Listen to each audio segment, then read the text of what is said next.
Editing itu pekerjaan penuh seni dan konsentrasi, serta membutuhkan energi dan kemampuan profesional editor, sebab dengan editing menghasilkan karya yang sempurna. Berapa harga dan nilai yang harus dibayarkan? Bergantung pada sang editor. Bisa sangat mahal, bisa sedang saja. Tapi satu yang pasti, tidak mungkin nol dan tidak dihargai alias gratis. Saya memberinya nilai atau harga 1 juta rupiah. Jadi, memberinya nilai harga nol adalah sebuah kejahatan. Kejahatan atas pengingkaran kerja dan karya anak manusia. Saya tiba pada kesimpulan, kasus ini sederhana rupanya. Saya dituduh markup. Apa itu markup? Markup adalah menggelembungkan harga secara gila-gilaan. Dari harga yang biasa menjadi harga yang luar biasa. Misalnya dari harga 100 menjadi 1000. Dinaikkan secara sengaja dan tak masuk akal sehat. Jadi itu tindak pidana korupsi yang merugikan keuangan negara. Terhadap apa markup itu saya lakukan? Terhadap proposal perdata yang saya ajukan untuk jasa pembuatan video profil desa. Apanya yang di markup? Kata JPU ada 5 item dari 12 item dalam proposal itu yang saya markup, yakni ide, clip on atau mikrofon, cutting, editing, dan dubbing. Saya memberi satuan harga terhadap kelima item itu dengan totalnya 5,9 juta rupiah. JPU bilang itulah besaran nilai markup-nya. Mestinya berapa ukurannya? JPU bilang mestinya 0. Loh, kenapa 0? Kalau 0 itu bermakna tidak ada artinya, tidak ada nilainya, padahal ada kerjanya. Lalu kita bertanya, dasarnya apa JPU?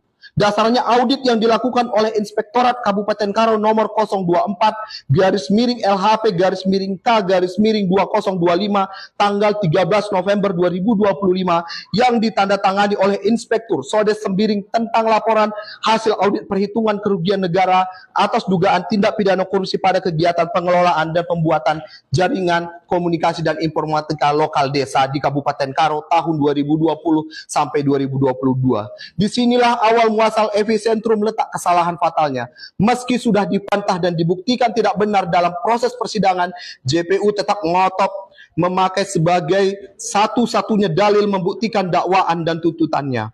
Tidak ada yang lain, cuma ini, markup.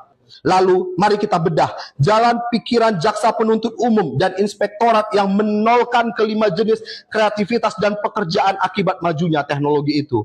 Yang pertama, tentang konsep atau ide. Ide bisa melahirkan banyak uang, tapi banyak uang belum tentu bisa menghasilkan ide. Butuh waktu, butuh pikiran, butuh perenungan. Lama dan kadang idenya tak kunjung datang. Kalau sudah datang maka jadilah ide. Itu dirumuskan dan dinarasikan dengan konsep. Nah, siapapun tahu bahwa tak mungkin diberi nilai 0. Justru inilah awal dari sebuah pekerjaan. Ide dan konsep berapa nilainya? Tentu tak ada ukuran bakunya seperti biasanya harga satuan batu bata atau harga semen. Dia sangat bergantung pada siapa yang melahirkan ide dan konsep itu sendiri. Dan harga atau nilainya juga bergantung kepada sang empunya ide dan konsep.